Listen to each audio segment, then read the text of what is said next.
दोस्तों पुरानी कहावत में हुआ करता था कि रोटी कपड़ा और मकान, लेकिन अब कहावत भी बदल गई है। रोटी कपड़ा मकान के साथ मोबाइल भी बहुत ही ज़रूरी है। अब शिक्षा से लेकर कारोबार तक सब कुछ आपके मोबाइल फ़ोन पर डिपेंड करता है। डेटा हमारे जीवन का एक महत्वपूर्ण हिस्सा है और अब डेटा अगर ना हो आपके मोबाइल फ़ोन में तो लगता है कि ज़िंदगी रुक सी गई है।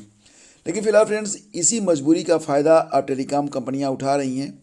शुरुआत में होता यह था कि जब आप रिचार्ज करवाते थे तो 1 महीने का रिचार्ज आपको मिलता था, यानी कि 30 दिन की वैधता आपको मिलती थी। लेकिन विगत कुछ वर्षों से कह लीजिए तो हर टेलीकॉम कंपनी ने अब 30 दिन की जगह मात्र 28 दिन ही वैधता के लिए जोड़े हैं। मतलब जब आप रिचार्ज करवाते हैं तब आपको जो 1 महीना होता है वो 28 दिन के हिसाब से दिया जाता है। इस प्रकार से अगर आप देखिए तो हर महीने 2 दिन की कमी, तो कुल मिला के 12 महीने में 24 दिन की कमी हो जाती है। यानी कि अगर आप मंथली बेसिस पर रिचार्ज करवाते हैं तब आपको 1/13वां रिचार्ज लेना भी कंपलसरी हो जाता है। इसी के मद्देनज़र ट्राई ने ये नोटिफिकेशन जारी किया है, जिसे आप अपनी स्क्रीन पर देख सकते हैं। और ये इमीडिएट रिलीज के लिए है। और यहाँ पर यह कहा गया है कि अलग अलग जो मुद्दे हैं सब पर विचार किया गया है और मुद्दों पर विचार करने के बाद जो रिचार्ज अब टेलीकॉम कंपनियां लॉन्च करेंगी वो कम से कम 30 दिन की होंगी। तो टेलीकॉम यूजर्स के लिए, जो मोबाइल फ़ोन यूज करते हैं, उनके लिए एक बड़ी गुड न्यूज़ है। जल्दी ही यूजर को 30 दिन की वैधता वाले प्रीपेड प्लान आपको मिलेंगे। ट्राई ने टेलीकॉम कंपनियों को कम से कम एक ऐसा टैरिफ प्लान ऑफर करने का आदेश दिया है जिसमें 30 दिन की वैधता होगी। गुरुवार को ट्राई ने कहा कि सभी टेलीकॉम कंपनियों को 30 दिन की वैधता वाला एक प्लान वाउचर, एक स्पेशल टैरिफ वाउचर और एक कम्बो वाउचर ऑफर करना चाहिए। इसी के साथ ट्राई ने यह भी कहा कि कंपनियों को कम से कम एक ऐसा प्लान वाउचर, एक स्पेशल टैरिफ वाउचर और एक कम्बो वाउचर जरूर ऑफर करना होगा जिसमें हर महीने, मतलब एक ही महीने की तारीख को रिन्यू कराया जा सके। मतलब ये कि जो वैधता बची हुई है उसके आगे जब रिचार्ज करें तो वैधता वैलिडिटी जो है वो ऐड होनी चाहिए। ट्राई के अनुसार नए बदलाव से यूजर्स को काफ़ी फ़ायदा पहुंचेगा। उन्हें अपनी सहूलियत के हिसाब से सही वैलिडिटी वाले प्लान्स के ज़्यादा ऑप्शन भी मिलेंगे। ट्राई ने कहा कि यूजर्स से ऐसी शिकायतें मिल चुकी हैं जिसमें कहा गया है कि उन्हें मंथली प्लान्स के लिए साल में 13 बार रिचार्ज कराना पड़ता है।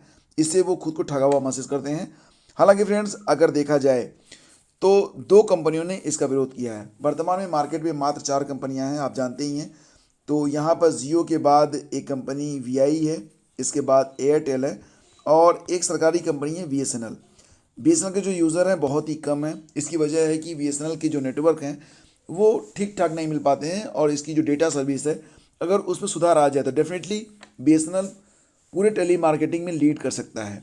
फिलहाल फ्रेंड्स, यहाँ पर ट्राई के इस आदेश का टेलीकॉम कंपनियों ने विरोध किया है। वोडाफोन आइडिया का कहना है कि 28 दिन, 54 दिन या 84 दिन की वैलिडिटी वाले किसी भी प्लान में बदलाव करने से बिल साइकिल में गड़बड़ी आ जाएगी। इसी के साथ ही कंपनी को कंज्यूमर अवेयरनेस और रिटेल चैनल एजुकेशन के लिए भी काफ़ी मेहनत करनी होगी। और एयरटेल की जहाँ तक बात है तो कंपनी ने कहा है कि ज़्यादातर prepaid user low income group के हैं। कंपनी ने 28 दिन के रिचार्ज को सही बताया है। मतलब जो कंपनी है एयरटेल, वो कह रही है कि यूज़र जो हैं वो सप्ताह के हिसाब से करते हैं रिचार्ज, तो इस हिसाब से उनको बेहतर तरीके से खुद को मैनेज करने की सुविधा मिलती है। लेकिन फिलहाल फ्रेंड्स, सारी बातें, सारी दलीलें अपनी जगह हैं। मुझे भी यही लगता है कि कम से कम 30 दिन का प्लान मिलना चाहिए। और अगर 2 दिन आप सोचें तो ये 2 दिन काफ़ी अहम होते हैं और अब मंथली रिचार्ज भी काफ़ी महंगे हो चुके हैं, तो 30 दिन की वैधता तो मिलनी ही चाहिए। फिलहाल सिर्फ एक कंपनी अपने प्लान को 30 दिन पर करने पर सबसे पहले सहमत हुई है और वो कंपनी है जियो। जियो ने 30 दिन के रिचार्ज पर सहमति जताई। हालांकि जियो ने कहा कि हर महीने एक ही तारीख और एक ही अमाउंट के रिचार्ज रिन्यू को ऑफर करना तकनीकी रूप से संभव नहीं है, क्योंकि यह मुख्य तौर पर ऐसा पोस्ट पेड प्लान के लिए होता है। तो फिलहाल फ्रेंड्स, देखते हैं कि कब ये सारी चीज़ें अप्लीकेबल होती हैं। अभी फ़िलहाल जब मैंने चेक किया राइट नाउ, तो अभी तक किसी भी कंपनी के रिचार्ज प्लान में कोई बदलाव नहीं हुआ है। अभी भी पुराने रिचार्ज प्लान ही चल रहे हैं। लेकिन उम्मीद करता हूँ कि जल्दी आपको ऐसे रिचार्ज प्लान मिलेंगे जिसमें वैधता आपको बढ़ी हुई मिल सकती है। तो ये नोटिफिकेशन जारी किया गया है टेलीकॉम को रेगुलेट करने वाली जो संस्था है ट्राई की ओर से, जिसके वी रघुनंदन जो है सेक्रेटरी हैं। ठीक है। और यहाँ पर देखिए तो बताया गया है कि जो इंटरनेशनल नॉर्म्स हैं उसको देखते हुए ये निर्णय लिया गया है कि जो ग्राहक हैं सही कह रहे हैं, जो वैधता है वो 30 दिन की हो तो ज़्यादा बेटर है।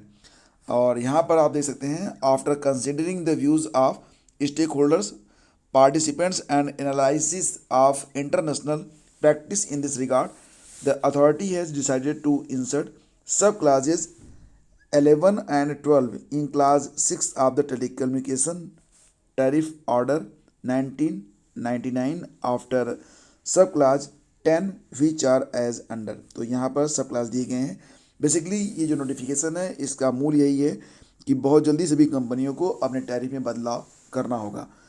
फिलहाल फ्रेंड्स ये थी एक न्यूज, और अब देखना ये होगा कि जो टेलीकॉम कंपनियां हैं वो किस प्रकार से इसे लागू करती हैं। जो वैधता यानी कि जैसे कि अगर आप जियो की बात करें तो जियो में जो 28 दिन का प्लान है 1.5 GB डाटा पर डे वाला, वो 239 रुपये है। 239 रुपये में 28 दिन। तो देखना ये होगा कि ये 228 रुपये में ही 239 रुपये में ही रहता है, 30 दिन कर देते हैं, या फिर इसके रेट में मतलब 239 में कुछ रुपए और ऐड करते हैं। तो किस प्रकार से होगा, क्या होगा, ये देखने वाली बात होगी। फिलहाल अगर वीडियो पसंद आए तो आप इसे लाइक और शेयर जरूर करें, और ऐसे जो खबरें आती हैं इसी प्रकार की खबरों को अगर आप रेगुलर बेस पर देखना चाहते हैं तब वीडियो के डिस्क्रिप्शन और कमेंट बॉक्स में एक चैनल का नाम है सरकारी सुविधा इन्फो, उसको सब्सक्राइब कर लें। Thank you so much.